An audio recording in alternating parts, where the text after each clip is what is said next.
Live everywhere. Daily Co's Radio on netrootsradio.com presents David Waldman. Kagro in the Morning Show.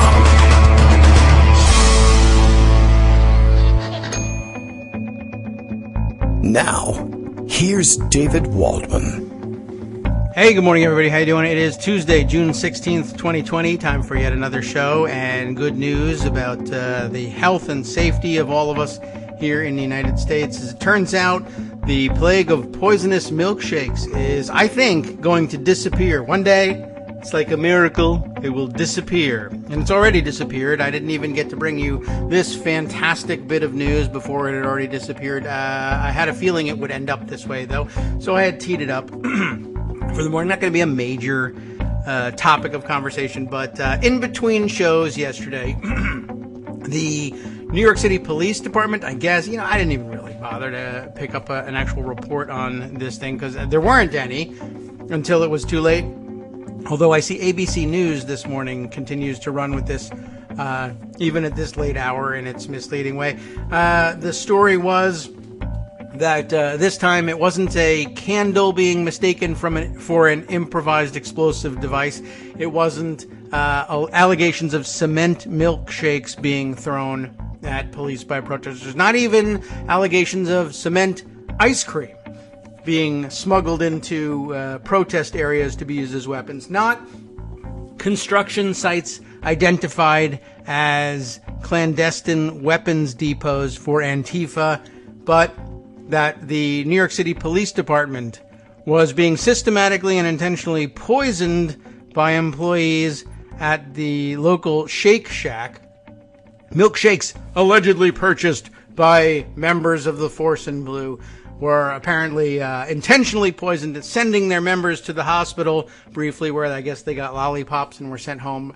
As it happens, no one was seriously hurt or made seriously ill by whatever was in the milkshakes. But as it turns out, by the end of the night, even before I think we went to sleep, the New York City's police, it was the Police Benevolent Association, the union, what passes for a union for the cops, ended up having to retract all of that. Hey, nothing, haha, all of that was, okay. So there was something in the milkshakes. Apparently, after a thorough investigation, there was not only no criminality involved, but it was revealed both by after an investigation by the police and the Shake Shack, nothing had happened.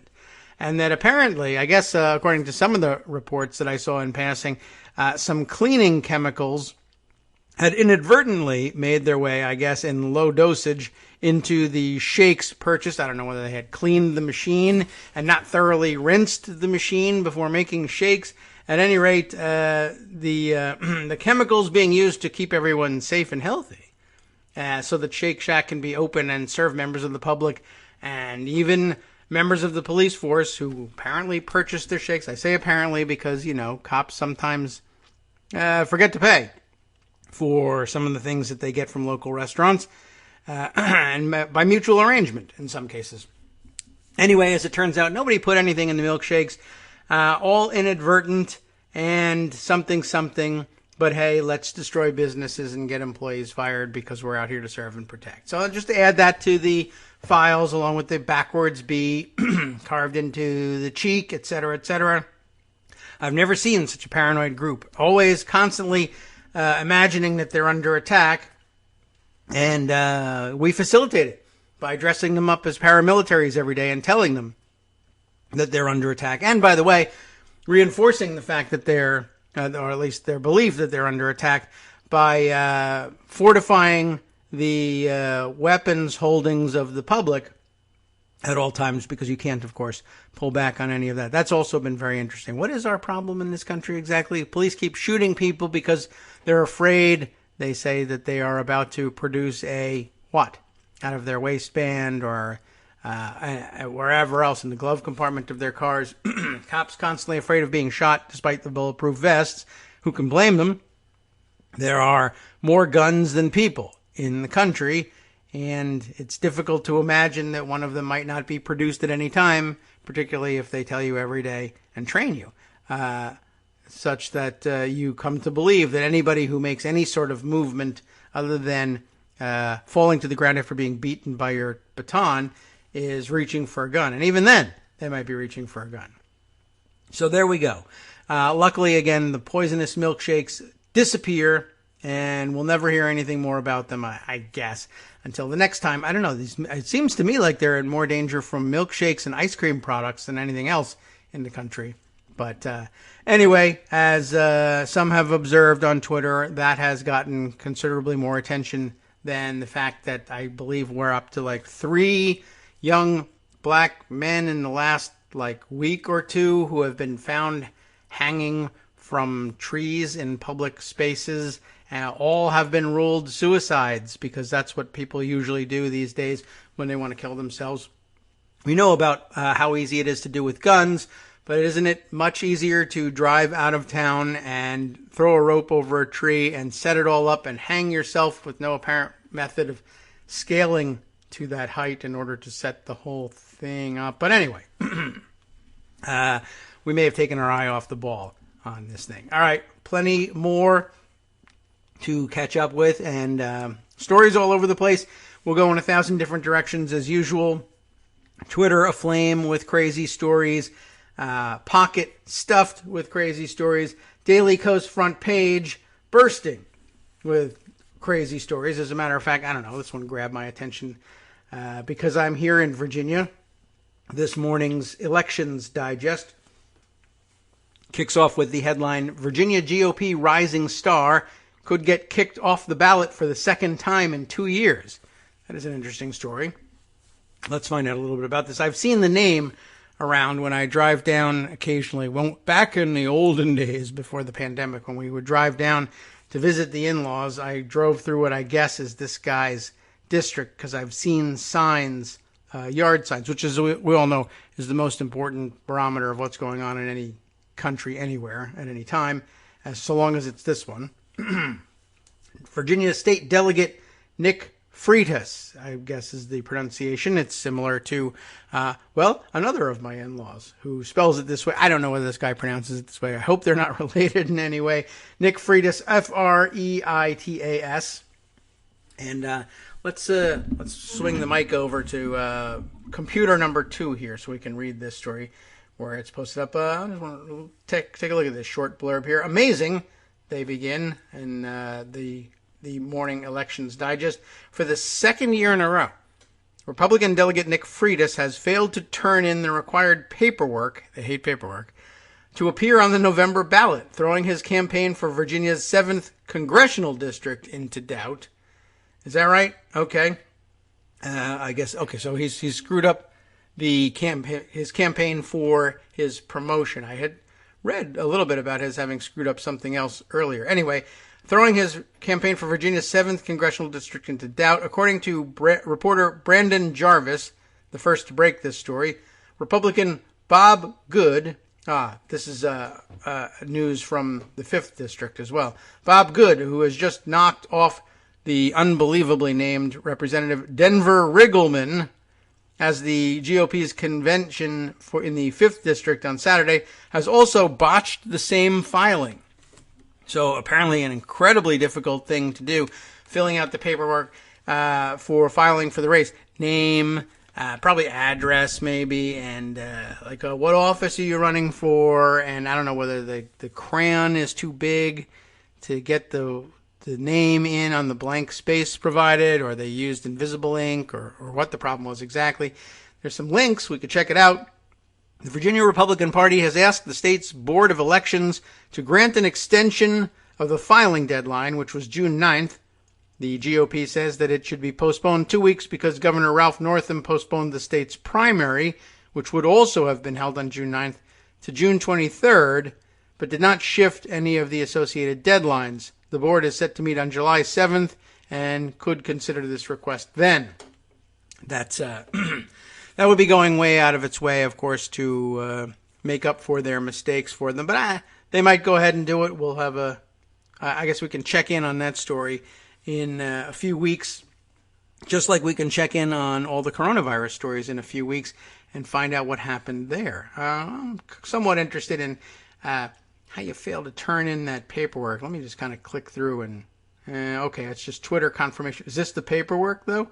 Ooh, they might have a shot of the paperwork here. Brandon Jarvis's Twitter account confirming that both Freitas and Good have failed to file the correct paperwork. Let's see. And this is the rule that both campaigns violated by not submitting the correct form, which is in the second picture. So we want the second picture. The rule, I could read it to you, but it probably says you got to turn this in by this date. In fancy legal jargon. Oh, this is going to be too small to read here. Let me see if I can pick this up and move it a little closer. I mean, the form is not long. Yeah, it's kind of what you would expect. Let's see. First up, it says, hey, who would use this form? This is, I guess, Nick Freitas' form. Oh, Good, too, because he's running for Congress. Candidates running for United States Senate or United States House of Representatives. You don't have to fill anything out there. This is just, should I fill this in?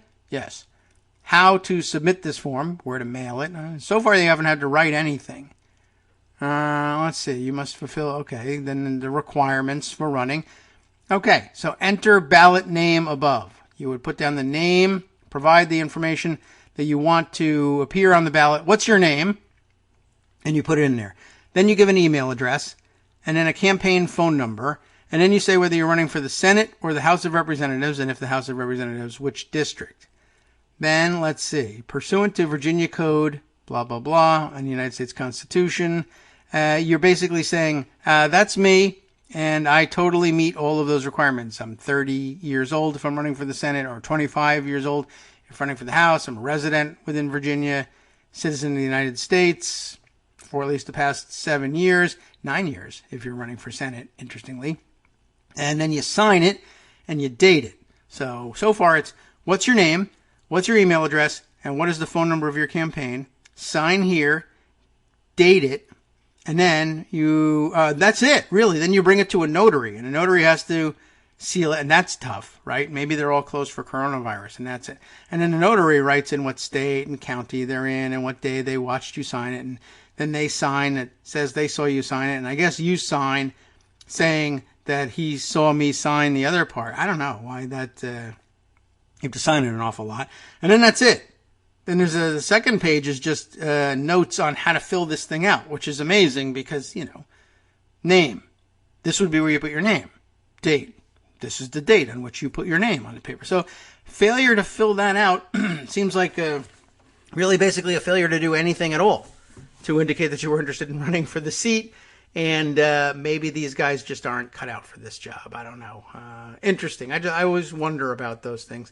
What is it that's standing in the way of your filling it out properly? Or maybe they filled it out. Maybe they spelled their name wrong. Maybe the notary wasn't a notary. I don't know. My guess is that they didn't get it notarized. But doesn't seem to be any reporting on that. Does Brandon Jarvis go into that? Like, what is the nature of the failure here? A statement from Freitas' campaign manager. Reminder, I talked to VDE, Department of Elections in Virginia, twice today, and they told me they have not filed. Oh, Jarvis says these guys haven't filed. I was told earlier in the day that Freitas' lawyer believed there was an extension to the deadline. VDE told me it's not true. So they just didn't hand it in. That's pretty amazing. They just thought there was an extension and there wasn't one. All right, well. All right, I mean, I guess is that better? What do you think? Is that better than filling it out wrong? I mean, that's super dumb. Not handing it in is just like, someone told me the date was something else and then I believed it. Like someone told me these were poisonous milkshakes and I believed it. I guess, I don't know. I don't excuse either one. Throw them both out. That's right. I don't know. I'll be ruthless with the Republicans trying to file and not being able to get that right. Can you ask a question? I don't know. Who are you, mystery voice? Did he screw up again, Nick Freitas? Yes. Wasn't he a write-in candidate last time? I remember seeing all the signs. Well, look at the institutional knowledge here in this institution, and we should all be institutionalized. So that's right. It's my wife, who I won't identify for all of you because there are some crazy people out there. I don't know. Anyway, yeah, that's right. We've driven through on the way to your parents. Yeah. That's the aforementioned in-laws. On the way, and yeah, he used to have signs up that would say, write in Nick Freitas, and he won. He won as a write-in. Yeah, now I think he was already an incumbent, and then he forgot to file the papers that he filed the first time to get reelected the second time, and that's how his write-in ballot thing worked. Very difficult to get elected the first time as a write-in, as you might imagine, and it doesn't have the easiest name in the world to write. I mean, Freitas is not terribly difficult, but okay. Well, that's So he screwed that up, and then he got elected anyway, and then, well, this is different paperwork, I guess, because he was running for Congress this time. But imagine that, right? Hey, I made it to the state House of Delegates. I'm on my way. My campaign or my political career is underway. All I got to do is keep getting elected. What do I do next? File for re-election. Too hard. So, but then redemption. Don't worry about it. You can be a write-in candidate. That'll never work. Sure it will. Everyone knows Nick Freitas, super genius. It belongs in the House of Delegates. All right, I will do that. And I'll make signs that say, write in Freitas for delegate. And phew, that's done. Thank God I did that. What I need now is a promotion. How do I get there? I don't know. There's no way. I guess you just show up in Washington and say you'd like to do it.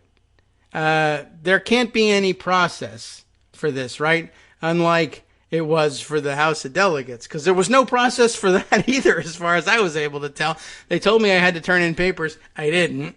And as it turns out, everybody else, that's a very interesting way of distributing the work.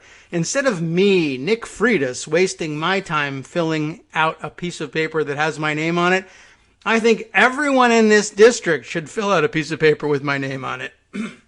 And that way, that's a much more efficient way of making me state delegate. And if you think that was great, wait till you see what I have in store for my congressional campaign. And then, of course, Senate. And then eventually, President Freitas will have, some 70 million people writing his name on. It's all a fiendish plot to have his name written as many times as possible. It's like some sort of magic spell. I don't know. That's a really weird thing. Why does Nick Freitas hate pens? Is that it? Or he won't touch them? I can't touch the pens, but millions of you should have. It's a very odd thing to do. I didn't think I was going to spend this much time on it, but he seems awfully dumb. Now I really hope that there's got to be no relationship. I do have another in-law through a different relationship. It's my brother's wife's maiden name, Freitas, and I doubt they're related. Her family is not from Virginia, but hey, you never know. As it turns out, I believe, having spoken to her about it, that Freitas is it's Portuguese, I think, in origin, and that they visited the area, as a matter of fact, I guess, where the family came from. That doesn't tell us anything about Nick Freitas. He's just good old American stupid, as it turns out. But my guess is that on their way over from Portugal, they had papers, and they filled them out and everything. And I guess maybe they were in the era of Ellis Island, and they were able to fill the whole thing out and get it notarized, no problem. But one branch of the family since then has been nothing but failure. All right, so good luck to whoever's running against Nick Freitas, I guess. We did hear something the other day about Bob Good, who has perhaps maybe secured the nomination for the 5th District's seat in Virginia, again, defeating the improbably named Denver Riggleman in a coronavirus-era drive-through district convention, essentially. They rather than having a primary, they had all the Republicans in the whole 5th District, and it's a rather expansive district, were given a chance to drive through a parking lot somewhere and register their vote, but just one. And it's a very expansive district. I think I saw somebody describe it as being larger in area than the state of New Jersey, which is an odd comparison to make. But it was so made, and we note it. And registered their vote that way. And as it turns out, Bob Good, with a much simpler name, beat Denver Riggleman. And Riggleman, of course, by the way, alleges massive systemic voter fraud, which, I guess that's their playbook. And it didn't occur to him that he was accusing, Republicans of perpetrating that massive systemic voter fraud. But you know how gimmitarians are. They just want to win, and it really doesn't matter who goes down in the process. So, I thought I would keep it local and light for the morning because cops being assassinated by milkshake, but then real things happening like gigantic worldwide pandemic still raging and lighting certain regions on fire, and are not taking notice of that for one reason or another, plus the continued difficulties with the right to protest, the racial element of the protest, the overarching problem of police abuse and violence that covers everything. There's no end to the disasters coming to fruition under the Trump, what they're calling the Trump presidency. On top of which, if you saw my post this morning, I just to make sure I got a good night's sleep, I decided on a lark to watch Uncut Gems last night, late, almost the last thing I watched. I had to try and relieve the pressure of having watched the movie with something light afterwards. But I don't know what I expected. I had heard so many good things. I'm not necessarily the biggest Adam Sandler fan in the world, but I'm not against him. And anyway, I watched the film, and a lot of people really loved it and had such great things to say about it. I found it very jarring and disturbing, which I think it's supposed to be. But I guess a lot of people that I know love to be jarred and disturbed, or they are disturbed and they belong in a jar or something like that. That was a rough watch, but I don't know. It's thrown me off this morning, and didn't sleep real well. I had to try and smooth things out with an episode of What We Do in the Shadows, which is always a helpful remedy, I think, in all these things. Okay, well, let's see. I didn't even notice earlier, as we discussed the story that Bill had brought up in his morning tweet, but I didn't realize that he had discovered the link to George Soros paying for all of that poison in the Shake Shack shakes. And let's see, in his Daily Kos Radio is live now, which would have been 25 minutes ago, tweet. This is an interesting theory. I will be warning police officers that the deep state is using giant helium balloons to lift Shake Shack franchises off their foundations and drop them on cops. You've gone too far this time, Soros. He's well beyond the poison milkshake thing, and now into some sort of giant helium balloon, Wizard of Oz, Crush the Witch sort of plot that one can only hope it's foiled by the crack team of New York City detectives that solved the poison milkshake case. All right. Clearly, it's time to go back to Pocket and find the serious stories that I've put aside for myself. But one final note, I guess, on the poisonous milkshake theory.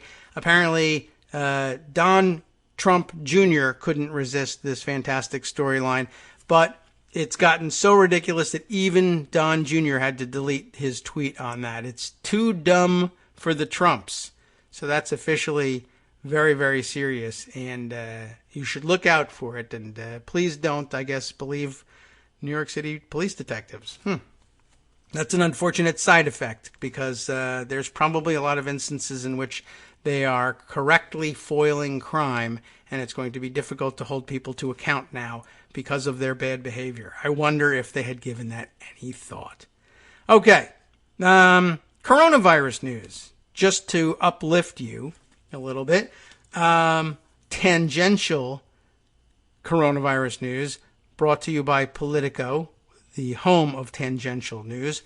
Members of Congress took small business loans, and the full extent is unknown. That sounds very dramatic. We'll take a dramatic music break. Yes, it's very serious. So many things going on with the loan system, including, by the way, we hadn't noted it in the past few days. Important story, but people were dying, so we kind of paid attention to some other things. But the Treasury and related agencies apparently holding firm to the idea that there should be no public disclosure of the names of corporations that took enormous loans under our various coronavirus bailout provisions, and no accounting for what they have done with the money, which sounds like a great plan. Really, honestly, we have to put a businessman in the White House because they know how to do things. We need to run the government like a business, which means throw money out the window and don't write down how much money you threw. That is a great business plan, and everyone knows it. And apparently that's what we're doing with our money here. Now, on the other side of it, we have the small business loans, which do require a pretty serious amount of paperwork. But for a government program, apparently that money was dispersed pretty quickly. And as it turns out, it was dispersed pretty quickly by members of Congress to members of Congress. How fun is that? A lot of them apparently have small businesses on the side, like our president, and they continue to run them while in office. And what do you know? I guess if you write the rules for how the money is going to be distributed, you stand a pretty good chance of distributing some of that money to yourself. Some GOP lawmakers who benefited from the Paycheck Protection Program also opposed, though, that legislation requiring lending transparency. And so I don't know whether that part of the bill actually did pass and they're just going to be breaking the law, or did they write themselves a sweetheart escape clause? We'll find out after this break. Hi, it's me, David Waldman, your host for Kagro in the Morning, and I've learned that I either need to update these announcements more often or stop saying that the announcements are brand new. What's not new is that this message, too, is a call for your support in keeping the Kagro in the Morning show on the air.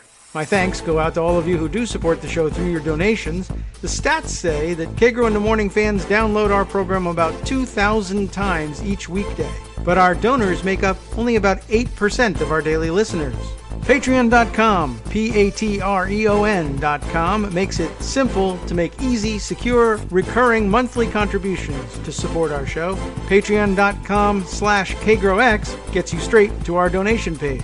If we're helping keep you sane during the Trump era, consider what that's worth. $1 a day? 50 cents? One thin dime? We do about 20 shows a month, so pick a number, do the math, and head to Patreon.com/KagroX to let us know. Thanks again, everyone, for all your support.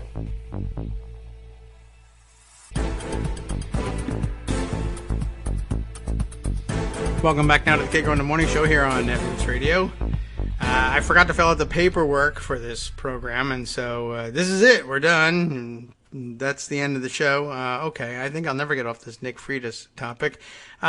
Let's see. We'll head back to what we were reading, although I just did see flying across the screen here that apparently they're having some great difficulties at Voice of America Radio. That this is apparently not the Voice of America right here that you're listening to, but there's a whole actual radio station or a series of stations. I don't even know exactly what Voice of America actually is, except I think it was, originally we have a propaganda radio show that we play, I guess, around the world, and everyone will hear how great America is, and, I don't know, overthrow their communist governments in revolution, or something like that, and join the great American, whatever we were at the time, and something. But anyway, the news is that apparently Sebastian Gorka's name is being bandied about. I guess he has a podcast and maybe actual radio show somewhere, so they thought, we can put Sebastian Gorka back on the federal government payroll and make him in charge of, or nominally in charge of, Voice of America Radio, which sounds like a great idea. I think the Voice of America, at this point, to make it out that the Voice of America sounds like Dracula is probably a great idea. Many of you know Sebastian Gorka as that dreadful Hungarian. That dreadful Hungarian? Right, the dreadful Hungarian from My Fair Lady. Not the same guy, but there's no reason why he shouldn't be speaking for America in his thick and ridiculous accent. So let's all just jump out of the way. Although I guess I don't know whether he's denying that it is the case that his name is in consideration, but he's yelling at all the reporters who are asking him about it as telling them they're all libs and to go to hell. So I don't know. I guess that's a yes, essentially. I mean, it seems like a perfect fit for the job. All right, back to the other perfect fits for the job over in Congress, where it says some Republican lawmakers. No Democrats did this. I find that sometimes I find that hard to believe. I don't mean to both sides of the story, but Democrats in Congress often have small businesses too, and honestly, it's hard to believe that anybody with a small business that was even nominally affected by the coronavirus pandemic wouldn't apply for such a loan. But let's find out what Sarah Ferris, Melanie Zanona, and Zachary Warmbrot have to say about that. Zachary Warmbrot. It's Warmbrot. Is that German? Is that warm bread in German? That's a fantastic name. Well, okay. Let's see. He can see what he has to say about this. It's written in English, not German at all, as far as I can tell. It's probably because of the other two reporters on the case didn't know German. At least 4 members of Congress have reaped benefits in some way from the $500 billion small business loan program they helped create. And no one knows how many more there could be. Well, sure we do. I mean, there could be 435 more. But, okay, you get the idea. We don't know how many there actually are. I mean, there are only a certain number of members of Congress who could do it because, it could be in the Senate, too. So 535. Ooh, what about delegates, non-voting delegates, resident commissioner, Puerto Rico? Okay, so 538 or so. And not a coincidence, that number, in case that struck you. Same number of electoral votes out there in play. That's because they're actually tied together, the numbers. Anyway, it's a bipartisan group of lawmakers. So why didn't they say that up at the time? It's funny that it said GOP. All right. Well, maybe it was that the Republicans voted against the provision that would have, or did, I guess, require some sort of disclosure and then took the money. All right. Well, it's a bipartisan group of lawmakers who have acknowledged close ties to companies that have received loans from the program. That almost had to be the case. Businesses that are either run by their families or employ their spouse as a senior executive. Oh, that could really widen the net. Republicans on the list include, let's get those nasty bastards, ready? Representatives Roger Williams of Texas, very famous, never heard of him, but whatever. A wealthy businessman who owns auto dealerships, body shops, and car washes. And Representative Vicky Hartzler, of Missouri, whose family owns multiple farms and equipment suppliers across the Midwest. Both, not farm equipment, but both farms and I assume farm equipment. It could be any kind of equipment, really. Could be pens to fill out your intention to run for Congress that they sold to Nick Freitas and they didn't work. Maybe that's how that happened. Let's see. The Democrats count Representatives Susie Lee of Nevada. Again, what? I mean, these are literally people I've never heard of. If you told me that they were members of, the Russian Duma, I'd say they're oddly named, but you never know. The guy who wrote this story, for instance, is named Warmbrot, and, he's an American. The Democrats count Susie Lee of Nevada, whose husband is CEO of a regional casino developer. That's the region for casino development. And Representative Debbie Mucarsel Powell, of Florida, whose husband is a senior executive at a restaurant chain that has since returned the loan. Oh, one of those. Sounds like a big one. Oh, this was Shake Shack. We can't take this loan for poisoning cops. I refuse it. And there are almost certainly more, according to aides and lawmakers. I mean, you had to dig deep just to get these 4, so I assume there's more. On the other hand, it feels like you're at the bottom of the barrel. I don't know. Nothing against these people, but these are backbenchers. You can't do it from the backbenches either, what they're doing, I guess. Or I guess you can, but shouldn't. But seriously. All right. There are almost certainly more, according to aides and lawmakers, but only the Small Business Administration and Treasury Department have that information. And the Trump administration is refusing to provide any details. Now that they know that they're Democrats, though, I bet we'll start to get some. That leaves it entirely up to business owners, including elected officials, to decide whether to come forward about a loan, which can be as large as $10 million. So I guess these four have come forward, or what? Democrats have tried to pry free the list of recipients, but their push in the House to require disclosure of at least some companies was blocked on the floor late last month by Republicans. I guess this is supposed to be the meat of the story, including Williams and Hartzler, who voted against the bill. Lee and Powell joined all Democrats in supporting it. All four lawmakers have previously voted in favor of the small business program itself. This is the largest distributor of taxpayer money in human history, and we need to ensure taxpayers know where it's going. The author of that bill, Representative Dean Phillips, who I also don't know, said in an interview. The Minnesota Democrat added that his bill was not written to expose members of Congress because, frankly, I expected members of Congress to be forthright and transparent to begin with. Oh, Dean.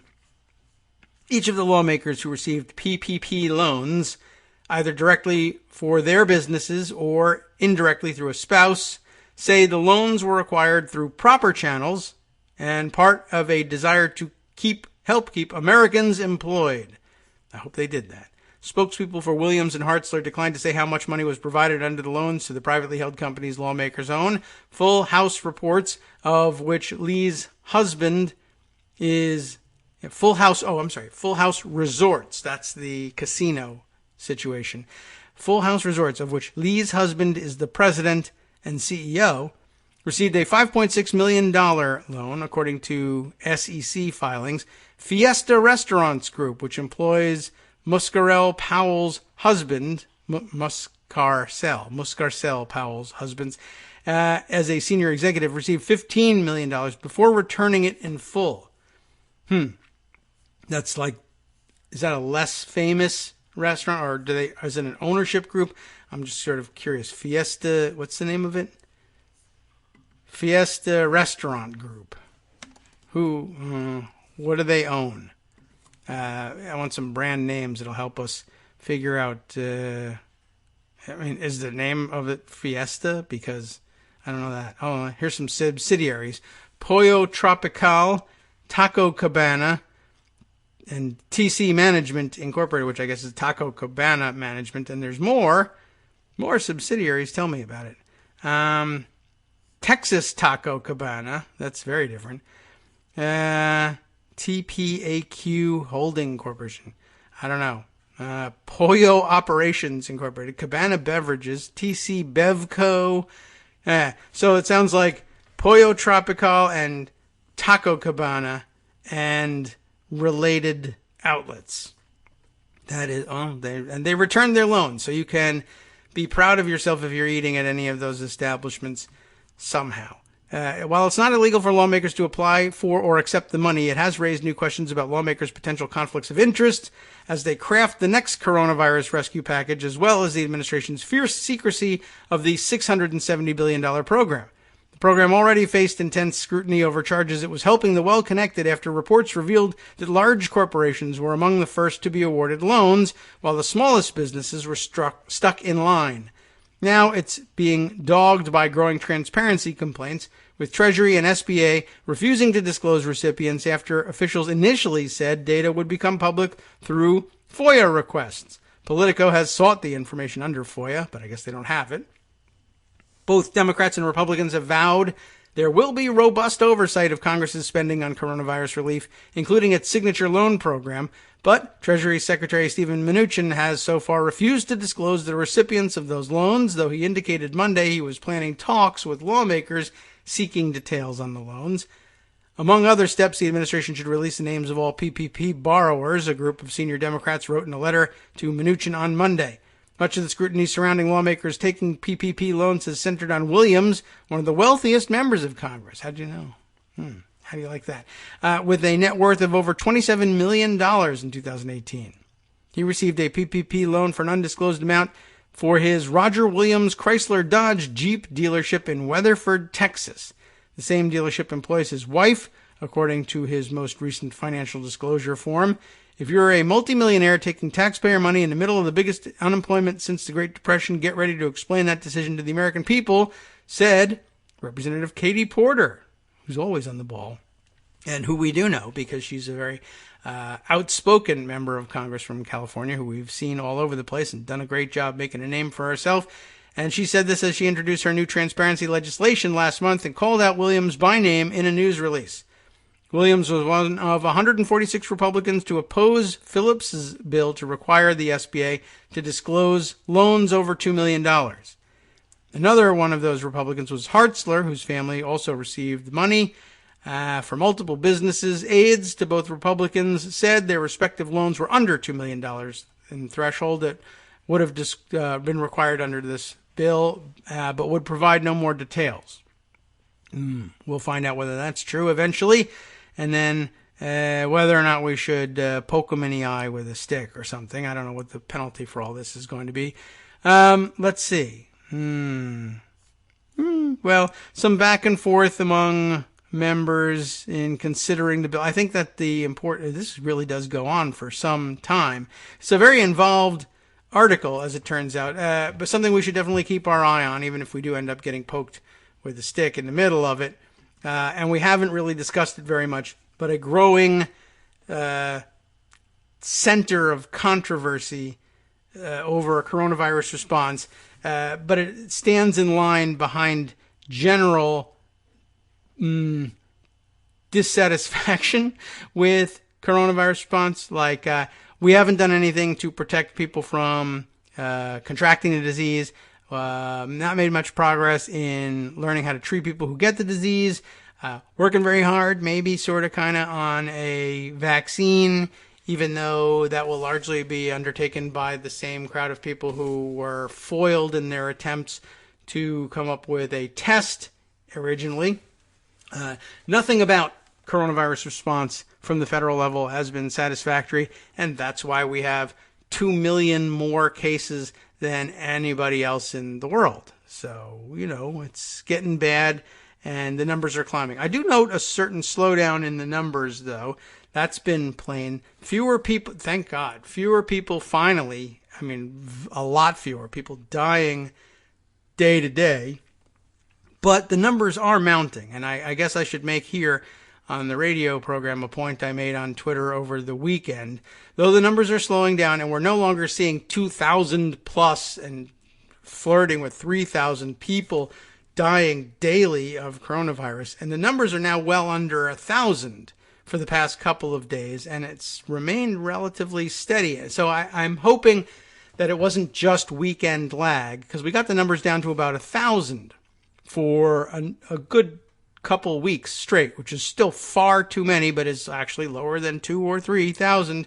And that just a sign of how badly we've botched this thing, that we're, hallelujah, only 1,000 Americans a day are dying from this disease. But we've got those numbers down even lower. But it is still, a lot of people have got it, and we got a lot of outcomes to wait on, and a lot of people have died. And, it struck me that it's only been about 3 weeks since we passed 100,000 deaths from coronavirus, at which point it seems like the federal government just abandoned everything. Trump stopped briefing even before then, but he's really not talked about it at all. They've done nothing, and now they do less than nothing, and they really appear to have given up on even trying to hold the numbers down from in infections or from deaths. And they're not even really continuing with the testing. As a matter of fact, Trump just yesterday, was quoted by several reporters in one of his stupid White House events. I don't know what the hell he was doing at the time. Who cares? Nobody pays attention anymore. But he gave the same stupid line. If we just stopped testing, we wouldn't have any cases. Which, really, honestly, at this point, depose this guy, arrest him, get him out of here. He's incompetent to the job. He's like flagrantly incompetent to the job. He doesn't want to be competent for this job. And I can't tell whether he's just so dumb that he can't get the words out right and he means some other thing which is also invalid and stupid, or whether he genuinely believes. I mean, we have to, in order for his statement to make any sense, and clearly doesn't, but in order for it to make any sense, he has to believe that testing causes COVID-19, which is even too stupid for a stupid person to come to as a conclusion. I don't really understand even what he thinks he's trying to say, which is bad news. I mean, I don't mean to depress you any more than, say, Uncut Gems could possibly have depressed you, but we are not going to come out of this as long as this guy's in charge of things. Our only hope is that the vast majority of people who contract the virus just don't die. And then we have to now cross our fingers and hope that the vast majority of people don't have such incredibly difficult long-term health problems that we just simply bankrupt ourselves dealing with the aftermath of coronavirus infections. But that's what we have to hope for, because we don't have a federal government capable of getting us out of this, getting past it, controlling it in any way, shape, or form, even mitigating it in any way, shape, or form. It's fairly obvious. I mean, we've discussed worldwide numbers, but we've really been keeping an eye on American numbers. But American numbers are so far out of whack with even the European countries that got clobbered initially with this thing that, I mean, it's as if we had done nothing, because I guess we did do nothing. We really, he's murdering Americans left and right. And we're just sitting there saying, I don't know, he's just got this weird wig on and his face looks like a half deflated basketball and people say he's the president. And I guess we're all just going to wait here and die until there's another president. And, you know, I don't have any advice for people except to say, I guess the White House, I mean, can we advocate for whatever we want here and just say what we think ought to happen? I don't think it shouldn't fall to the White House press corps, but they're the ones that get in there all the time. When he says idiotic things like this, they should stone him to death. And then we would have Mike Pence as president, and that would be terrible too. But I have a feeling he would say, I should do a thing of some sort about coronavirus. He's paralyzed now. He's not doing anything now because he thinks he has to be a lapdog to his boss, and his boss doesn't want anything done, so he's doing that. I feel like if Mike Pence were president, he would feel differently about what to do about the virus, and, you know, he might not succeed in it, but he would try something. But, you know, we can't advocate for the, you know, assassination of the president. That's bad. So we don't do that.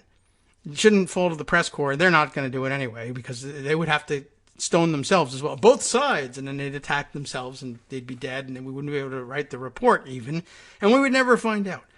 But he doesn't belong in the presidency. He doesn't deserve to be alive. Quite honestly, if we had justice over the coronavirus issue, forget all the rest of the issues. Don't forget them. I mean, they're much more important in some respects than even the coronavirus issue, which is why people are protesting in the middle of the coronavirus pandemic. But, I mean, if we had justice on coronavirus alone, Trump should be executed. He belongs in the electric chair. He's a traitor to the country, and he's murdering Americans left and right through his negligence. And it's an intentional negligence, and he should pay for it with his life. Whoops, there it goes. So there you have it. Other coronavirus news. There is other coronavirus news.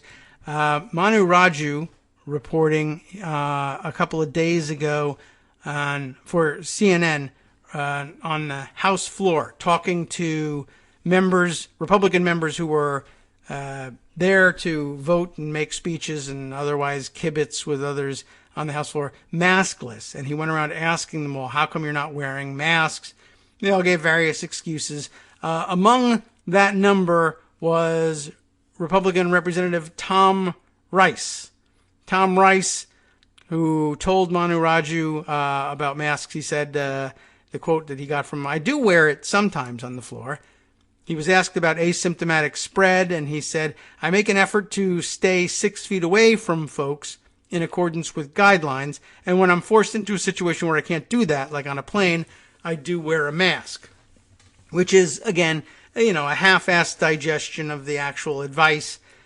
You're supposed to be doing both at a minimum, and it's not masks if you're 5 feet away and no masks if you're 6 feet away. But anyway, he's stupid. And what does this sort of stupidity lead to? It leads to Manu Raju's report yesterday that GOP Representative Tom Rice, who announced today, that would be yesterday, that he and his family were diagnosed with COVID-19 last week. Manu notes that he's among the people who wasn't wearing a mask on the House floor when the chamber was in session on May 28th. And just reminding everybody, I asked him why not, and he told me then, I'm socially distancing. I'm staying 6 feet away from folks. And so there you have it. I guess that's all the proof you need. If you take him at his word, which you absolutely should not do, he was wearing a mask or staying 6 feet away. Does that work? He and his family have COVID-19. You tell me. So, okay, that's fun to find out. Other coronavirus news, a explosion in clusters caused by faith gatherings. I don't know whether it's spread to all faiths, but anyway, the story here. West Virginia sees coronavirus outbreaks in churches. How would you like to find out about that? West Virginia had relatively low numbers. I don't know whether it's a reporting problem or luck or low population density or what. But less than a month after President Trump urged churches to reopen, West Virginia has reported a significant number of coronavirus outbreaks linked to houses of worship. According to the state's public health office, a total of 5 churches have seen outbreaks. Those churches are scattered across the rugged mountainous state. The affected churches are in Jefferson County on the border with Maryland and Virginia, I would add. Boone County in the state's southwestern coal fields, not far from the Kentucky border. Hampshire County, also near the Maryland border. And Marshall County in a narrow swath of the state squeezed between Ohio and Pennsylvania, known as the Northern Panhandle. Yes, one of the few states with 2 panhandles. You don't see that a lot on pans. Usually things with 2 handles are pots, but okay, that's what we call it, the Northern Panhandle. So yeah, up there in between Ohio and Pennsylvania. And Jefferson County, I am pretty sure that's the next county over. It borders Virginia as well, and it's to my county's west. So I'm surrounded by idiots who are infecting themselves with coronavirus. And I got plenty right here in my own county, too. So, okay. I guess we'll just note that for the record. And the details we can forego for the time being, but that reported by Yahoo News. Alexander Nazarian gets the credit for that piece. Only partial credit because we didn't read all of it. I mean, full credit for writing it, partial read. So anyway, let's see. Get rid of this one. Head back to Pocket. Lots of buttons to press to get to all the news today. Let's see if I can pull this thing up correctly. An email yesterday, an emailed comment about things discussed on yesterday's show. Here's the results. No, you cannot pull up that email. Luckily, I starred it so that I could dig it up in the regular old email system. Let me limp along to that. I did star it, didn't I? I'll have to search for starred things. I get too many emails to just leave it there. Here we are. Yes, about yesterday's story. Was it Andy Slavitt's story? Was separating the states into 4 different groups based on the speed with which they reopened. And you remember that the first ones out of the gate was the rabbit states. Pardon me.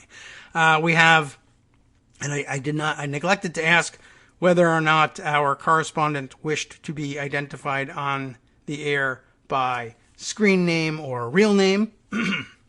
But if you let me know, although I know you listen to the podcast and you won't get this message until later today, if you let me know, I can double back and credit you properly. But with respect to Indiana being included as a rabbit state, that was among the first group of 14 states to reopen, but only one of 2 of those 14 states that has had a downward trend in coronavirus cases.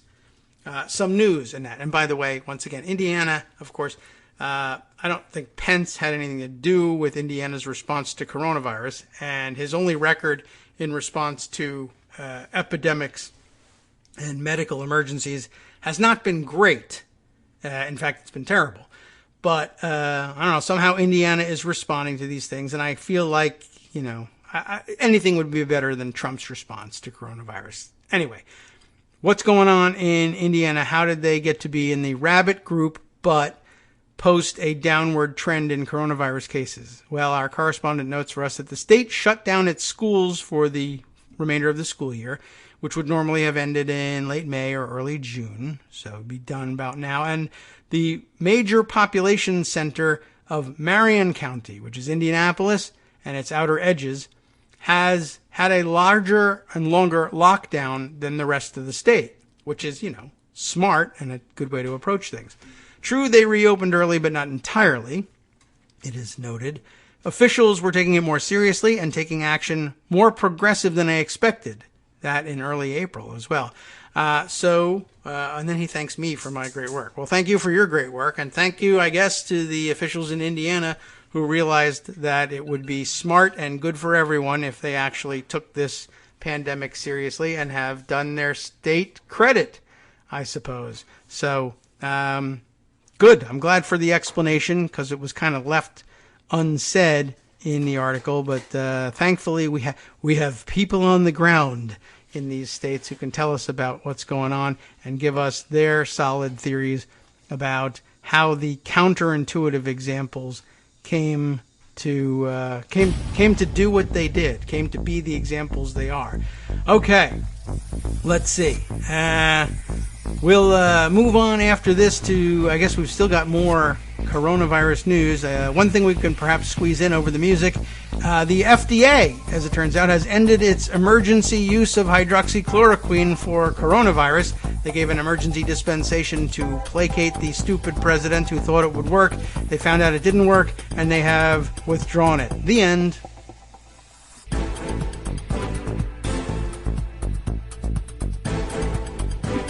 Welcome back now to the Kagro in the Morning Show here on Netroots Radio. Let's see. Next, we'll jump to. Really got to go from topic to topic. This is coronavirus plus protest story. Just a minute. I think we can get through this one in Axios from last week at some point, and we didn't get to it. We're going to dig a little deeper into Pocket and try and get to some of these things in the second half of the show and see if we can't lay the foundation for Jones joining us later on in the program. Members of D.C. National Guard, who were, of course, called out to deal with the protests for no particular reason, members of the D.C. National Guard have now tested positive for coronavirus. Unclear about whether they came out to control crowds or fire tear gas at people or whatever it was that they were brought out for with the coronavirus, or whether they contracted it from members of the crowd who were shouting at them or what, although many of them did have face shields on, so I don't know. Members of the D.C. National Guard that responded to protests over the death of George Floyd have tested positive for the coronavirus, according to a National Guard spokesperson speaking to McClatchy on Tuesday of last week. This is Axios, so they divide it up into bullet points, because they love bullets, I guess. The big picture, for smart people, I suppose, 1,300 D.C. National Guard members were ordered to the district as the nation's capital was rocked, well, this is wrong, by violent protests, which it wasn't, on May 31st, that have since turned largely peaceful. That is a terrible way of describing them. It's Axios. But I told you they love bullets. A Guard spokesperson did not disclose how many positive tests the unit has recorded. What they're saying, because why write things in paragraph form? We can confirm that they have had COVID-19 positive tests with the DCNG. Thank you. That's terrific. This is really, Axios is the worst. All right, I'll have to digest this for you. Let's see. DC National Guard was supported by approximately 3,900 additional guardsmen from Florida, Indiana, Idaho, Maryland, Missouri, Mississippi, New Jersey, Ohio is in there, South Carolina, Tennessee, and Utah. They were trying to put it in alphabetical order. I was trying to make up states that I wanted to blame, and I guess I got it right in the end. Almost all National Guard units are expected to leave the city by last Wednesday. I never did follow up on that. How we doing about that? But members who have tested positive will have to be held back until they're no longer sick or contagious. They don't want to spread it back to their home states. They'll just leave it here for the rest of us.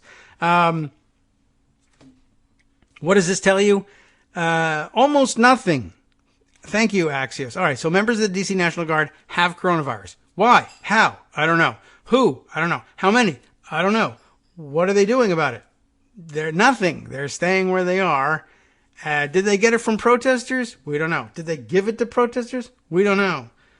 But Axios is on the scene, so whatever. Or at least last Wednesday they were, last Tuesday, and maybe they've done better since then, and it's not in pocket yet. Anybody know? I'll check that out too. Well, let's get rid of this last search for Fiesta Restaurant Group subsidiaries. That was super informative. DC National Guard coronavirus. Although they did lots of work in mitigating coronavirus earlier, and we're going to get stories about that. DC, oh, this is interesting. So the local CBS affiliate, WUSA 9, says, the headline is, DC National Guard promises to screen for coronavirus before deployment. Soldier says it never happened. How do you like that? And let's see. Then the Austin American Statesman, with a different story, fact check, was the National Guard kicked out of D.C. hotels, as the viral photo says? You remember when that was an issue? And I was wondering, why do they even have to stay in hotels? Since when do we deploy troops to hotels? Let's see about that. PolitiFact is fact checking it. We'll see how well they do. Were they kicked out? And it says, forced to sleep on the streets of D.C.? No. Well, there you are. But a Facebook post takes a picture of National Guard members lying on the ground out of context and suggests it is evidence that the D.C. mayor did kick them out of hotels. The post's full caption is a lie, so let's not read that. Oh, okay. This is interesting. The post stems from two real events. A photo taken in Minneapolis and an unrelated flap involving the D.C. mayor and the National Guard, but in both cases, the real story is less dramatic than the social media post suggests. What do you know about that? First of all, the photo of troops lying, I didn't see the troops lying down on the street anywhere. I saw troops lined up outside of a hotel, but it looked to me like they were maybe guarding the hotel. Apparently the picture of troops lying in the street, which is supposed to depict them camping out there, which really, honestly, that's what troops do when they're deployed somewhere, instead of sleeping comfortably in the Marriott Hotel, was taken in Minneapolis and not D.C., so that's problematic. A reverse image search found hundreds of posts that shared the same image, claiming it was taken in D.C. Others did say it was from Minnesota, and they reached out to the Minnesota National Guard, and it was taken in front of a bank in Minneapolis on May 30th and had nothing to do with troops' lodging arrangements.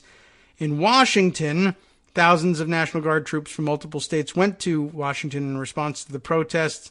Senator Mike Lee of Utah, tweeted that Washington's mayor, Muriel Bowser, a Democrat, had evicted Utah National Guard members from hotels.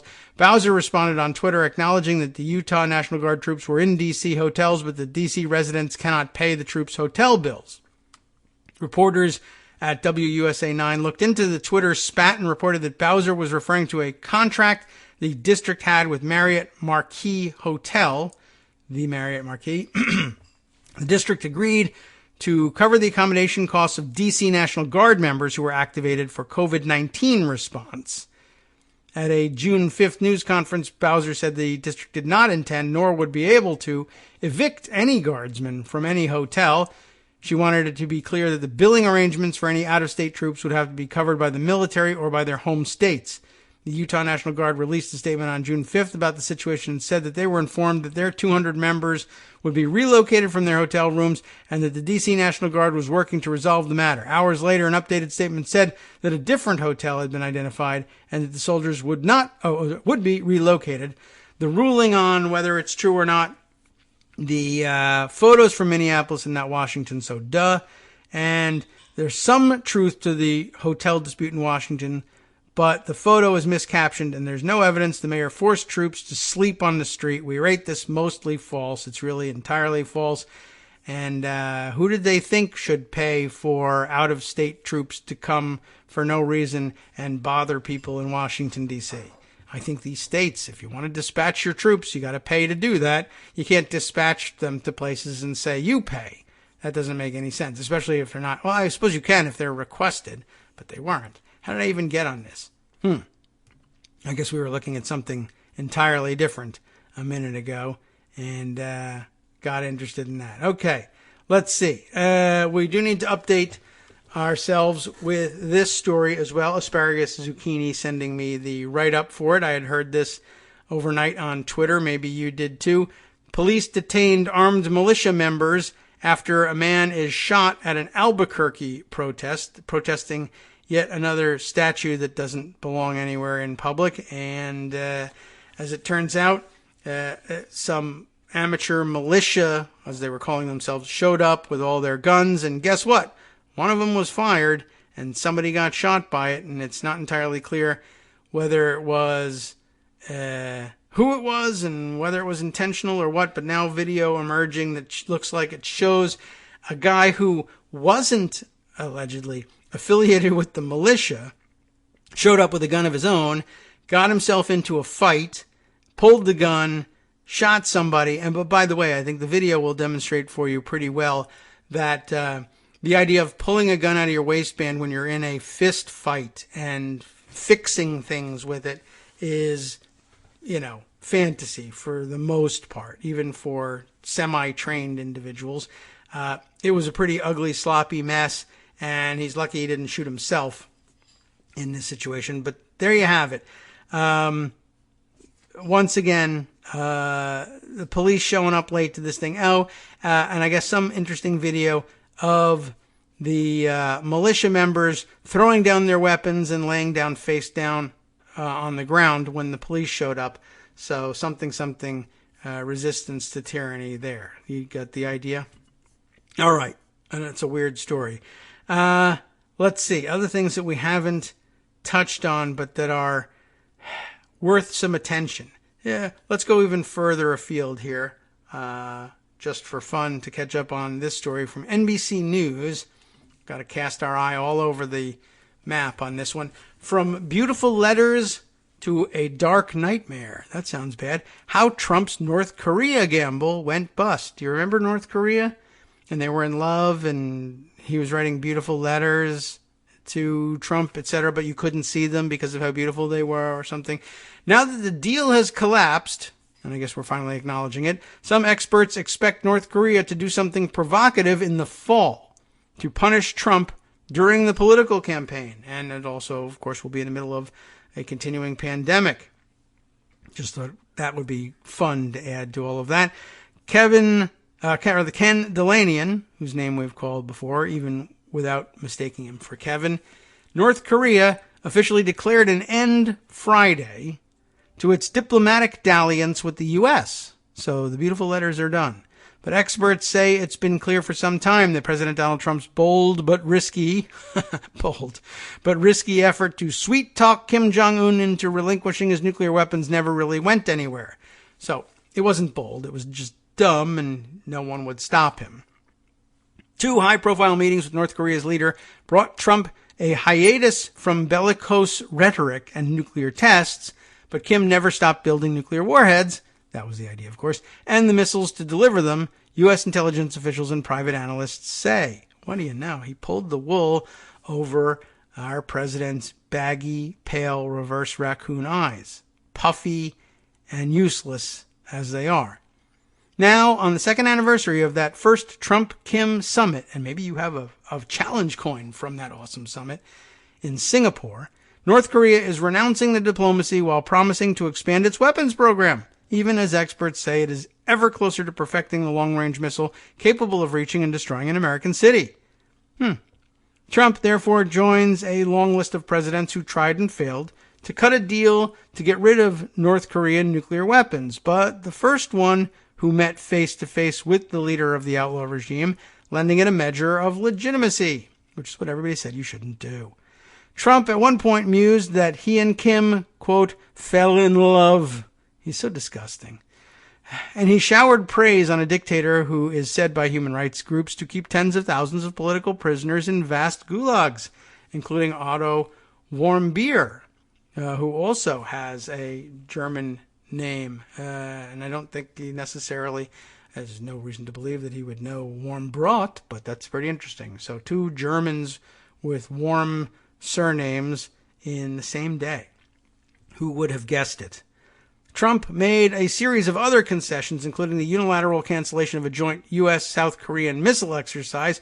He got very little in return.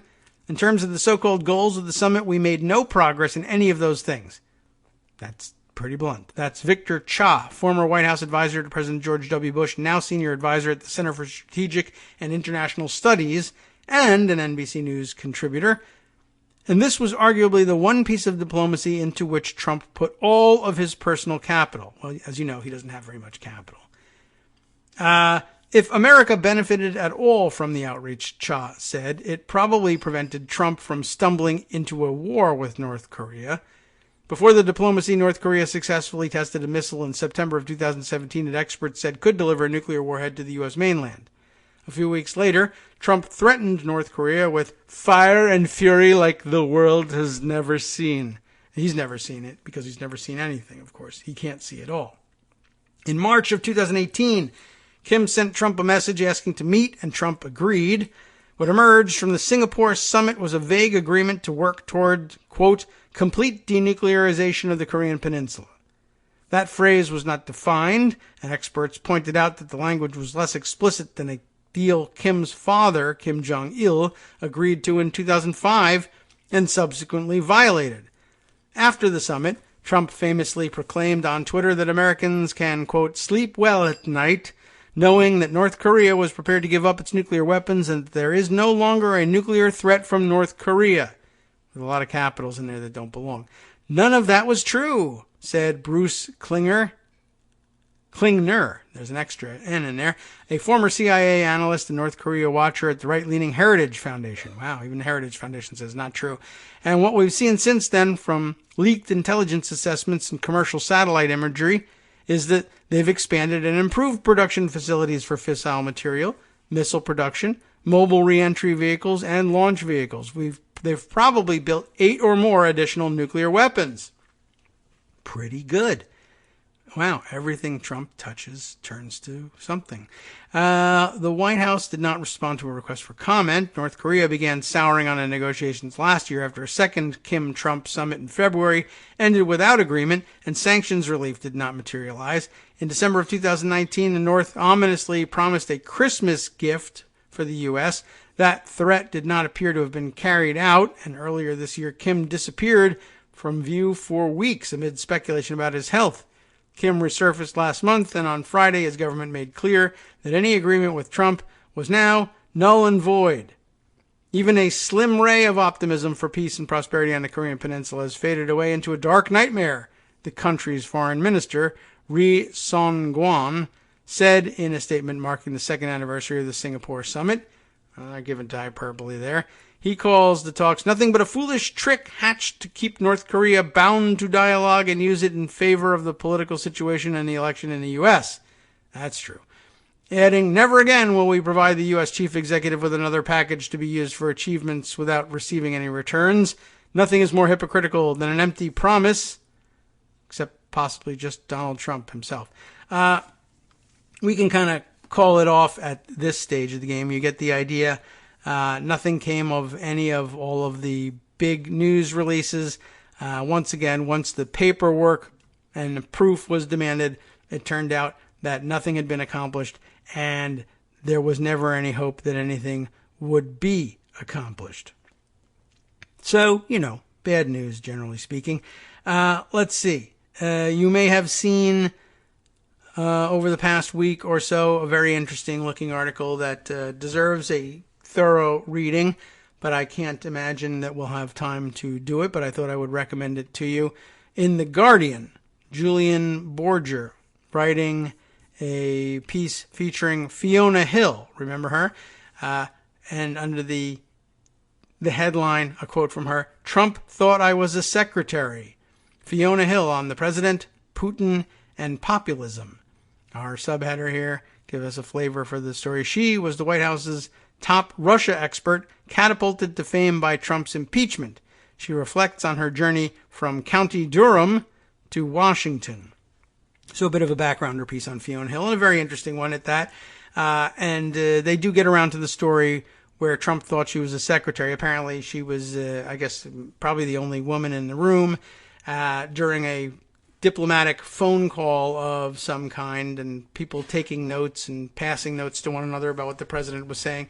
And long story short, just to get to that bit, the president apparently said he wanted to put out a press release about this call and began to dictate it, and then just like looked at Fiona Hill and said, well, but he wouldn't speak directly to her. He's talking to the other suits in the room, the men, and said, well, is she gonna do it? She gonna put it out or what?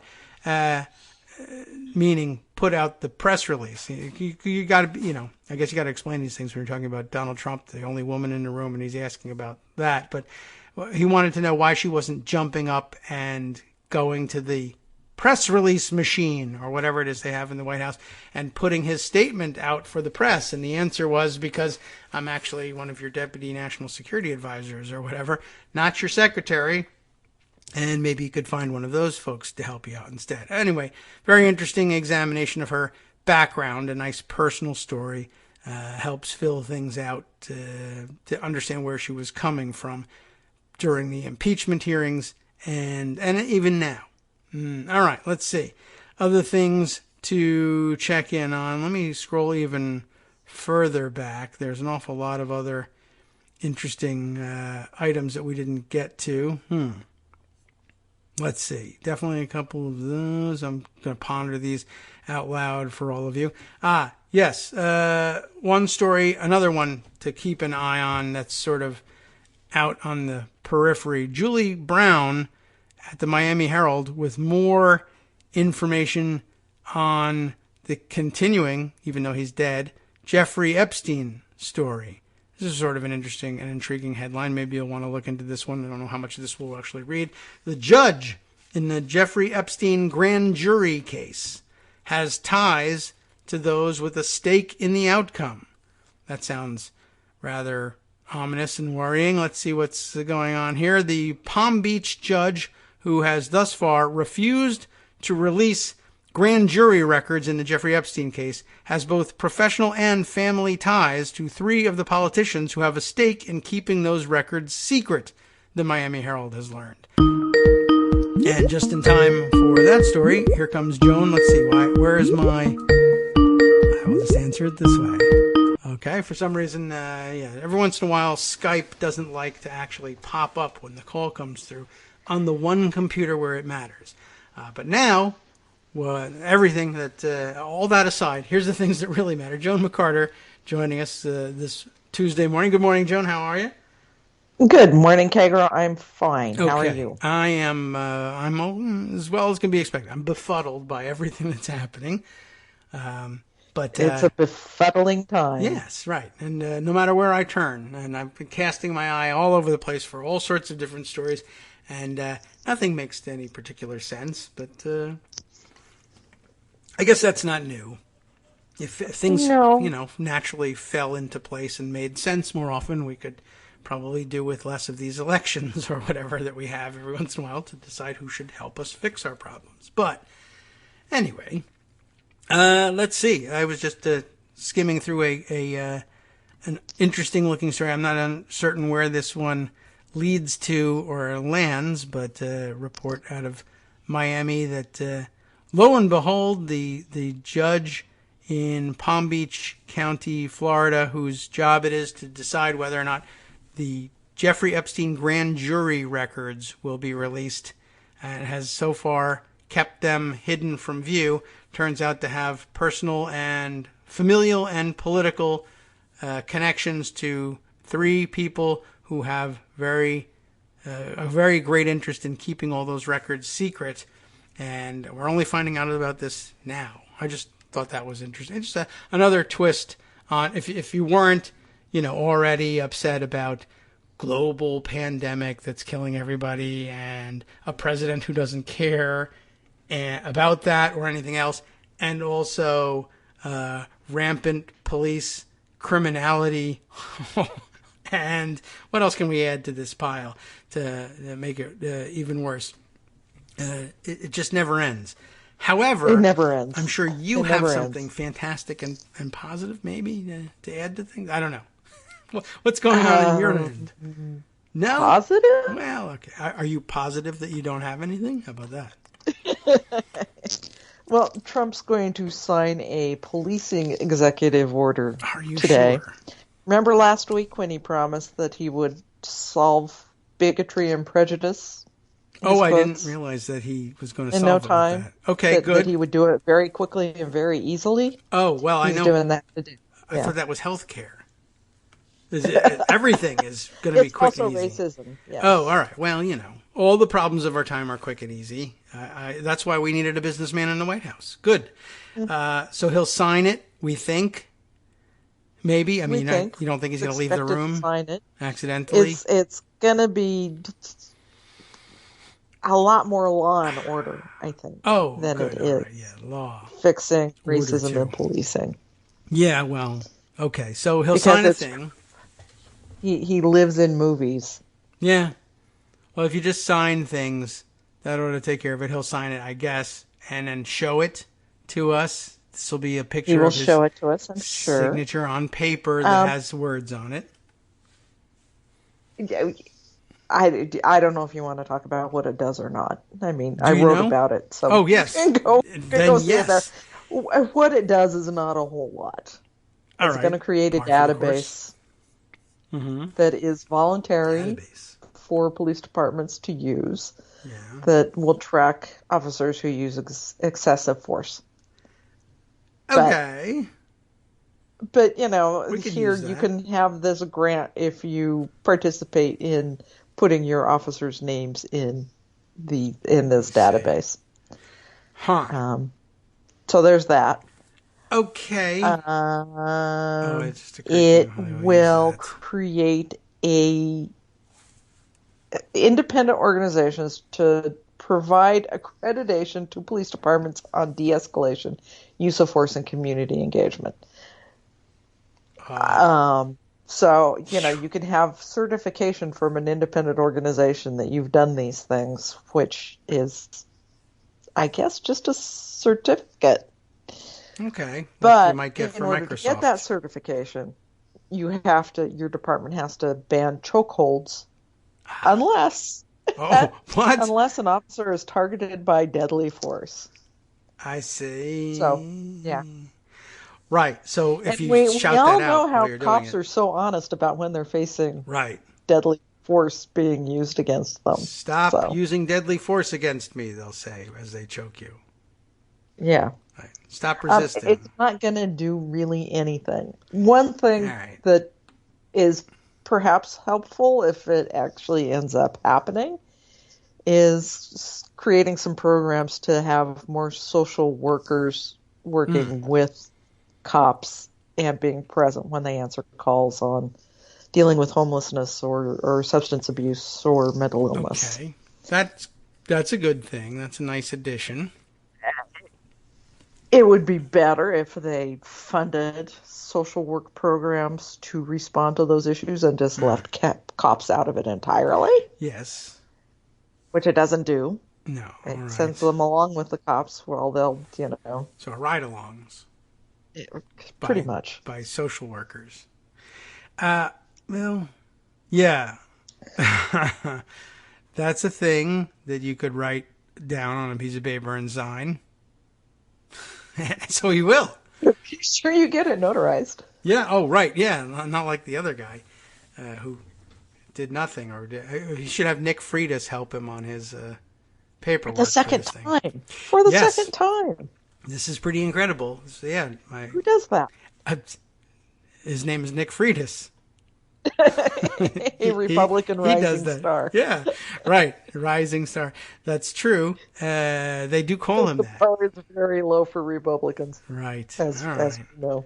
Wow. All right. Well, we've got our almost at our break, of course, but it's not such a bad time. We can kind of regroup and think about what to present next. But so a symbolic gesture of some kind, including a signing ceremony, which Trump loves. We'll have that. Is that today? That's today. It's in a couple of hours. Okay, so very exciting. And he'll probably, no doubt, make some comments inappropriate to the moment. So live coverage coast to coast on all the networks, I'm sure. Undoubtedly. Yeah. And, all right, well, then he'll make a big scribble mark on there with a marker pen and declare that done. And maybe he can declare coronavirus defeated at the same time. We'll stay tuned and find out. Hi, everybody. It's me, David. Let's change things up from the old fundraising pitch for just a minute and talk instead about how you can be a part of our show. If you've got a smartphone or any other electronic recording device, why not sit down and record a segment for us? Read us an important article and give us your take. Or read one of your own original essays, or even just give us your commentary on something you'd like to share that's important to you. Then send the file to me at kagrox@gmail.com, and I'll try and work it into the show. Short segments, a few minutes in length, are easiest to fit in. And of course, I can't always guarantee that I'll be able to play everything, but if you've ever shouted at your radio or TV about something you wish was being covered, here's your chance to change that. Make the show your own. Send your submissions to me at kagrox@gmail.com.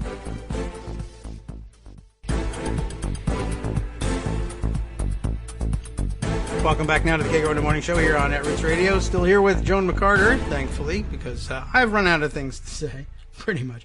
There's many stories, of course, we could dive into, and I know that, where do we leave off? We were just talking about the signing ceremony for nothing in particular. But, yes, we mentioned yesterday's Supreme Court ruling being of some interest, and I know you covered that yesterday. I guess probably a lot of people took a crack at that one.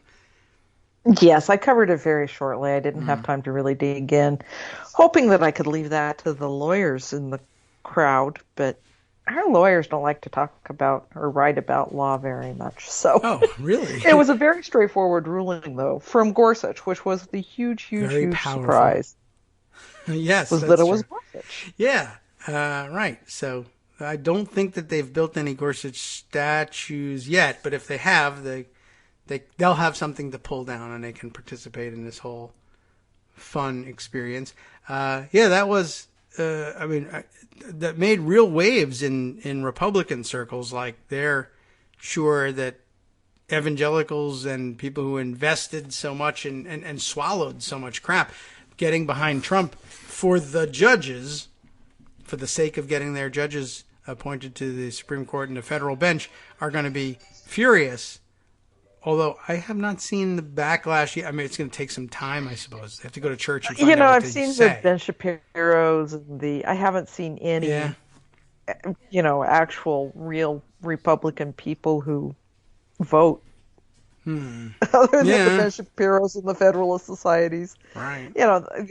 All of the supposed intellectual right Twitter is just aghast and horrified and pissed off at the Federalist Society for this sleeper liberal judge that they forwarded. Right. I mean, live by textualism in your judges, die by textualism in your judges. I mean, it was a surprise and all that he would be the lead author of it, but it was sound and the sort of thing that you would expect from a legal scholar, even if he was, old style conservative, which he was. And I guess they were just surprised that he wasn't as pliable as Kavanaugh. But, what am I supposed to tell you? Vet the guys. Apparently this is Gorsuch. He's not pliable. And he likes to go around lecturing his fellow justices. Fun. It was sort of interesting. Alito just went off in his dissent. Alito was not a happy camper. And apparently had something like 80 pages of dissent talking about the word sex. Hey, well, he just likes writing that word. It's short, it's got an X in it. It's exciting. So, that's weird. But a welcome result, and also, by the way, also, there's putting a youngish guy on the court was your idea. He's going to be back to being an evil bastard soon enough on some other things, I'm sure. Everything corporate, he's going to be totally evil. We know that. And we still don't know where he's going to be on choice. Yeah. Which is also important. And then there's the religious freedom aspect of this. This was a fairly, I mean, it was a momentous ruling for LGBTQ people because it's safety in the workplace. It's they can keep their jobs. Yeah. Stability. What it doesn't do is get into the thornier issues for, I would imagine, Gorsuch on religious freedom for healthcare professionals in providing care to everybody, which is something that we saw the Trump administration roll back last week. I don't know if you caught that one. I don't even know if I caught that one. They got rid of the rule from the Obama era that barred healthcare professionals from providing services for transgender care, for transitioning care, and for abortion. Those were things that were regulated by the Affordable Care Act. It said if you're going to provide care, you have to provide care to everybody, no matter what. And now there's a religious freedom exemption to that. So we don't know what Gorsuch would do with that kind of thing. Yes. And it's important to remember that we still have all of the public accommodations that can be refused to LGBTQ people in lots of states, like Idaho. Idaho doesn't have protections. I see. Yeah, well, so, a lot of we're partway there. this. We're at very, very far way there, but not all the way. Yeah. Well, it was welcome news, and I thought an interesting argument that carried the day, particularly the idea that, two employees come into the workplace and both say they got married over the weekend, and they married. I think as the example one gets a cake, one gets fired. Right, yeah, depending on whether the employee is male or female, because they both married men this weekend, and that is that. I thought that was that was clever, and that seemed to have done the trick for Gorsuch. And I don't see how you get around it either. But I guess the way around it that people are pointing at is, well, what if you're a religious bigot? Well, if you're a religious bigot, that's different. If you're just a run-of-the-mill bigot, we only recognize bigotry that God has ordered. Well, if you're a religious bigot and you're trying to fire somebody because they're gay, lesbian, bi, transgender, you can't use your religious bigotry to fire them. You can still fire them, but you're going to have to manufacture a real excuse. Oh, okay. Well, that's more difficult to do. Maybe they'll forget to file the paperwork. But if you're a doctor, you can deny them health care. Oh, well, okay. We still have to fix that one. We still have to fix that one, and I've got no idea what. Refix, I guess. Reading this, Gorsuch's opinion was narrow enough that it didn't really discuss that.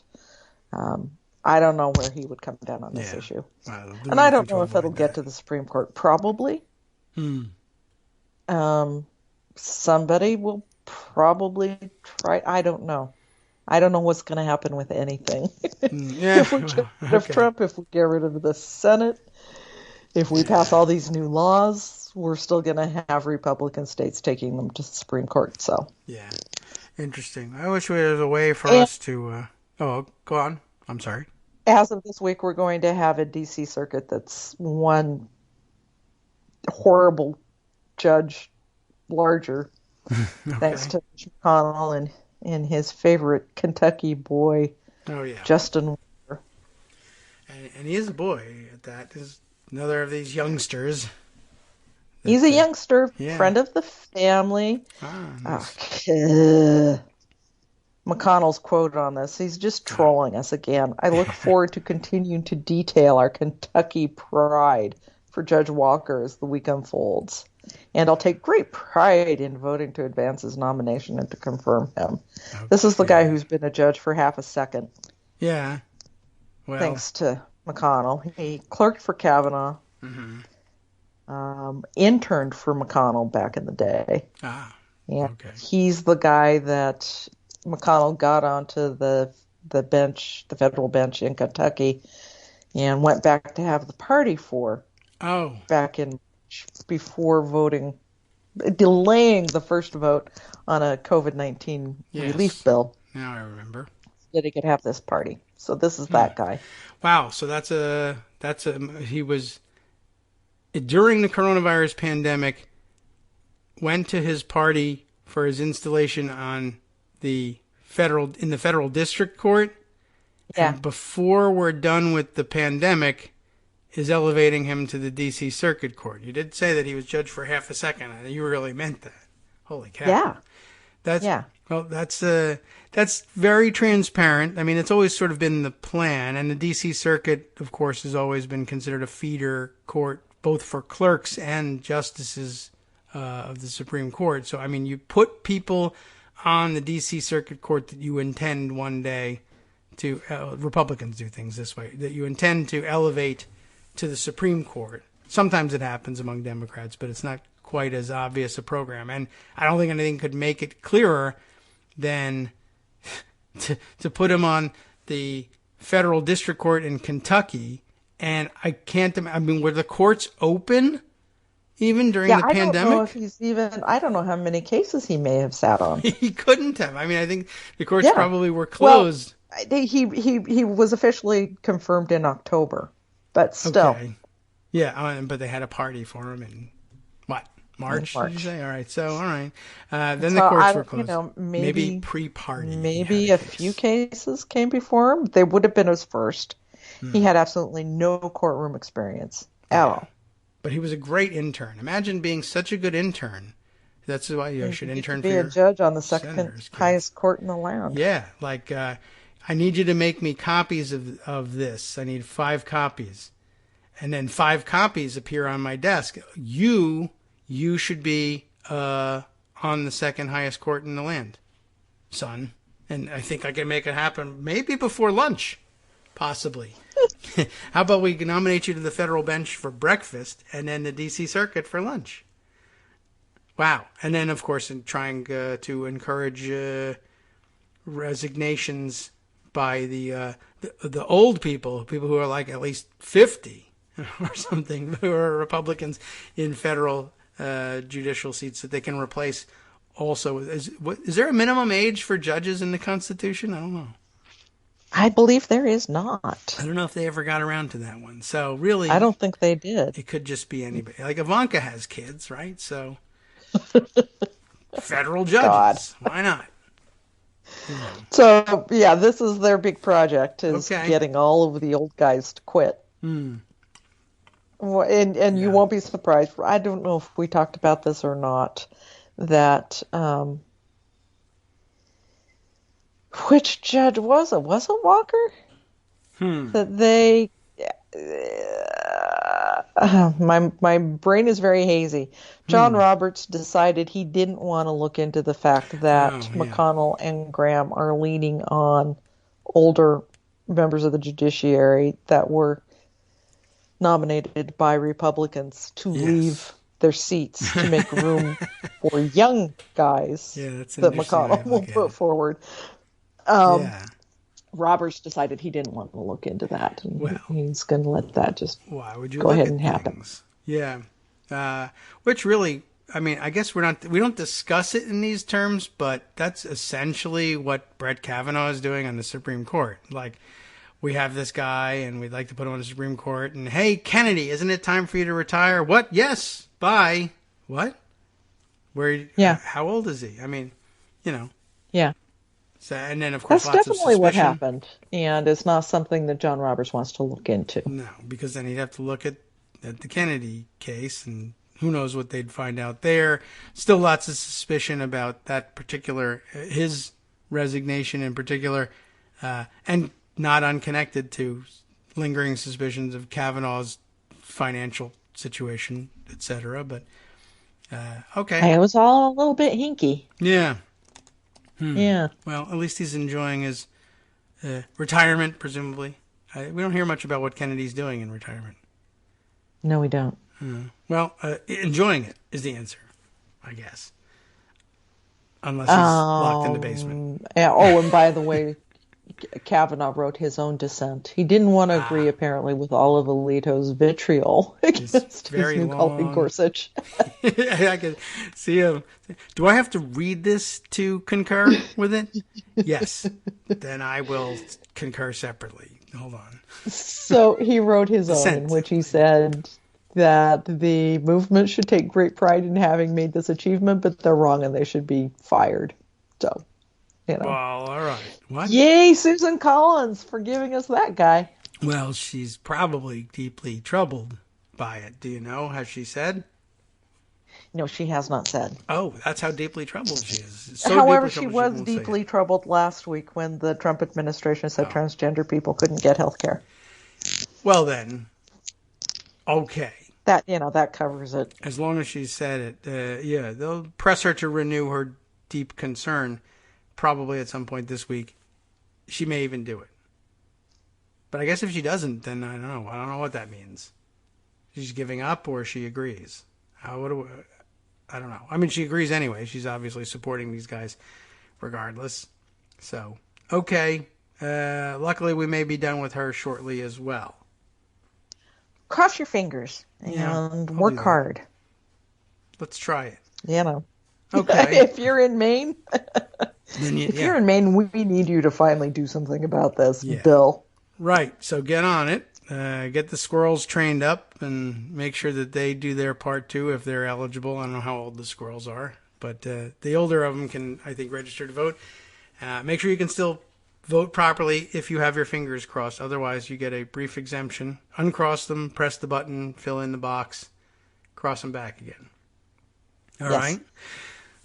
Let's see. What other fun things are on your mind? Well, let's move on to some sort of good news. I'll take it.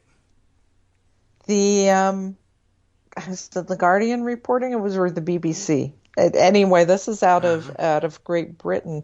We've discovered that there is a cheap and available anti-inflammatory steroid that is showing to reduce deaths in most critical cases of COVID, which is very exciting. That is good. Reducing now deaths that hydroxychloroquine's out.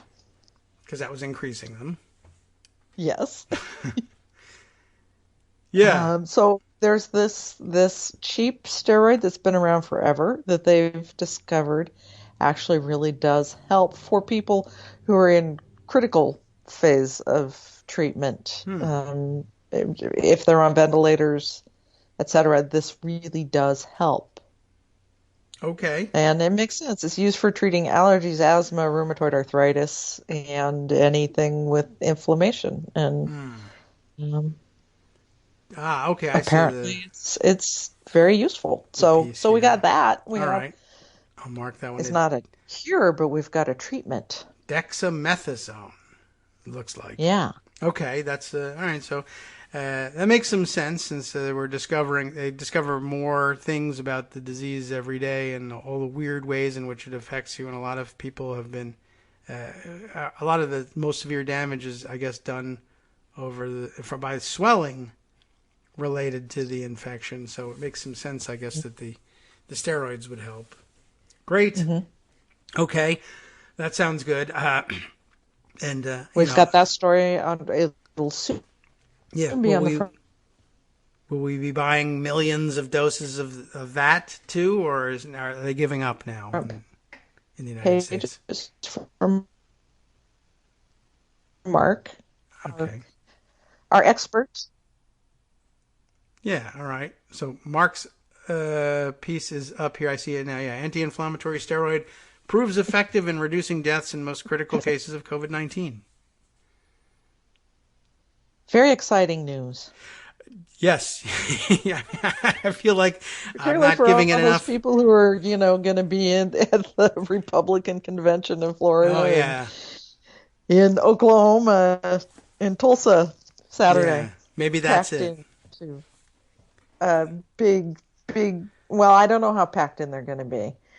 They've had 80 bajillion requests for tickets to go to Trump's rally on Saturday, his campaign says.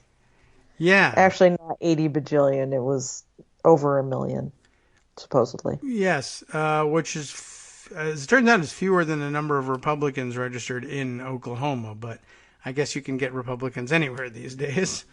And it sounds like they just basically opened up it's an email harvesting operation. Sign up here if you want tickets, whether you're in Oklahoma or not, intend to go or not, whatever. But they seem intent on telling people that they've got 1 million people who want tickets to an arena that seats 19,000. Is it 19? I thought it was 12. Oh. I think it's somewhere around in there. I think it's 19. Oh, okay. I'll check. In the middle of a pandemic, by the way. Yes. Which the state health director is saying, don't do this. Please don't do this. Right. Please don't do this. Yeah, but we know how they listen to those guys. Yeah. They've paid no attention to this. I was noting earlier, and I think I never got around to the point of it. Whatever the capacity of this arena is, whether it's 12 or 19,000, it occurred to me, after the Trump administration gave up around the 100,000 death mark, that wasn't the end of things. We opened everything up and just said everybody go to the beach and go to the bars and whatever, and I guess people assumed that it was over. But sometime this week we're going to see we're going to pass the mark here. 20,000 additional people will have died since everybody thought the whole thing was over at 100,000 3 weeks ago. And, that 20,000 that'll cover this arena. I mean, if you imagine, and I know a lot of people are salivating over the prospect of it, but don't, it's cruel, but imagine the whole rally, everybody there dies in the next 3 weeks of COVID-19. Don't imagine too hard. I don't want you to get carried away with it or anything, but that's what happened since we quit 3 weeks ago. Yeah. Yeah. And this is still going. I don't know why people think this is over. I mean, we don't. You listeners are very smart. But millions of people are convinced that, I guess, that this isn't happening anymore. And I don't know how that could possibly be. Who are we burying? I don't understand what's happening. They must have relatives. They must have relatives. They must know. But, in my state, it is predominantly older people who died. So, open up the bars. I guess. We have those insane, the bicycle bars are back. Yes, right. Oh, you mentioned those. They did sound intriguing. But I imagine they cause a lot of huffing and puffing, maybe. More so than regular bars. Huffing and puffing. And, you're all sitting facing each other. So there's that. We had a cluster, 10 people, I think, who went bar hopping in a stretch of 5 bars on Main Street 2 weeks ago. That's another problem with the first night. bars. 10 of them who were together all ended up being positive. Yeah. Did they leave it behind at the other bars? That's the problem with bars, is all the hopping that goes on. Mm-hmm. You need stable bar patronage. Needless, this is just so insane, and I know it's happening in every state, and it's just not in every state, but certainly in every red state. In the midst of cases increasing, in the midst of this kind of thing, our governor decided to bow to the scary people and say, all right, including his lieutenant governor, who's crazy. We're reopening stage 4. We can go. Wow. So now groups over 50, pretty much anything goes. Okay. Pretty much we're back to normal. Yeah, a lot of governors have been disappointments in this. I suppose you expect it from a Republican governor. Although, to be honest, even here in Virginia, where our Democratic governor, who's a doctor, and they've been relatively slow going relative to other states, but right at the outset they outlined, we're only going to go to phase 1, and then the subsequent phases if we meet the metrics, 4 key metrics, and everybody by now knows what they are. And we did not meet those metrics, but we said, this was the time when we thought we might, so why don't we give it a shot? No, we're not meeting the metrics. Yes, that was the reason we said we were reopening, but a lot of people have put on their calendars that they are reopening. So we should do it. Yeah. And I think... And, I've got to say that a lot of this is down to an unimaginative Congress. Yes. that did not do enough when it had the momentum to make sure people were taken care of, to make sure Yes. that it wouldn't be You are imperative that they get back to work no matter what. That's the excuse that's at the heart of it. I mean, we may just be bored and just an incorrigible people nationally. Well, we are, but if people had enough financial support to stay at home and to crush this thing, we may have had a chance of doing it. Yeah. I mean, yeah, we needed You're right. testing. We needed everything that we didn't get from Trump. But Yes. if people had been able to stay at home, stay in their houses, pay for being in their houses, pay for food, pay for their utilities, if business owners knew that they could hang on long enough for this to be crushed, Yes. then maybe Might have I'm worked. very frustrated. I'm very frustrated. You are I'm sick correct. of yelling at Congress for not having done enough, for letting McConnell get away with saying, we'll see. Maybe we'll have to deal with it again in July, but maybe not. It was a And weird thing. Sorry. Oh, no, you're The right. Trump death cult is winning, and that really, really annoys me when we have a Democratic House. Yeah.